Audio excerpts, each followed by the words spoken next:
देखिए दोस्तों, question option है, दो संख्याओं का योग अगर योग दे रखा 182 और उनका अनुपात दे रखा 5:8 दे रखा, तो संख्या ज्ञात कीजिए।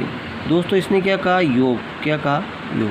अब दो संख्या की बात करें तो डायरेक्ट अपनों को एग्ज़ाम कंपटीशन एग्ज़ाम में इतनी ज़्यादा टाइम में अपनों को नहीं लगा, वहाँ टाइम मैनेज करने की ज़रूरत है।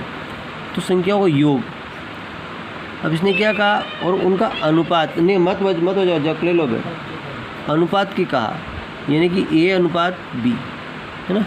तो अनुपात क्या कहा उसने, 5:8 कहा। और जब ये योग की बात करता है तो 182, अब ये योग अगर कहता है तो इन दोनों को प्लस कर दें, इन दोनों को प्लस कर दें। तो 8 में 5 कितना हो गया, 13। और 13 अनुपात दोनों को जोड़ें तो 13 अनुपात का मान कितना है, 182।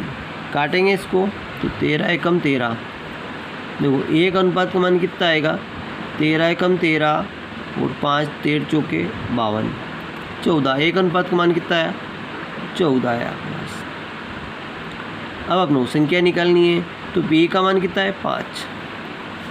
तो एक A अनुपात का मान 5 है, तो 5 × 14, 14 बन जाए 70। इसी तरह B अनुपात का मान निकालेंगे तो B अनुपात का मान कितना, 8 × 14 बन, तो 14 70, 14 14 112, 14 112। तो अपनी संख्या क्या होगी दोस्तों, 70 और 112। आयोग की समझ में आ गया। इसी तरह अगला क्वेश्चन और देखिए कि दो संख्याओं का अंतर, अब इसने क्या कहा, अंतर 48 और उनका अनुपात 5:8 है। देखिए तो अब A अनुपात B, ये कितना है, 9:5 दे दिया। अब इसने क्या कहा, अंतर, यहाँ कहा उसने अंतर, तो इनको घटा दो, तो 9 में 5 गया, कितना बचा, 4। 4 अनुपात का मान कितना है, 48। तो 4 से काटेंगे, 4 दूनी 8, 4 एकम 4, 4 दूनी 8। 1 अनुपात का मान कितना आ गया, 12। 1 अनुपात का मान 12। तो अपनों को निकालना, पहला A अनुपात निकालना, तो 12 का गुणा यहाँ कर दो, तो A बराबर 9 × 12, तो 12 नमा कितना हो जाएगा, 108।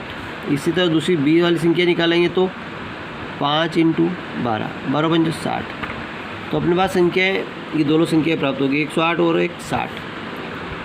तो ये दोनों संख्या प्राप्त होगी। इसी तरह आयोग की समझ में आ गया होगा।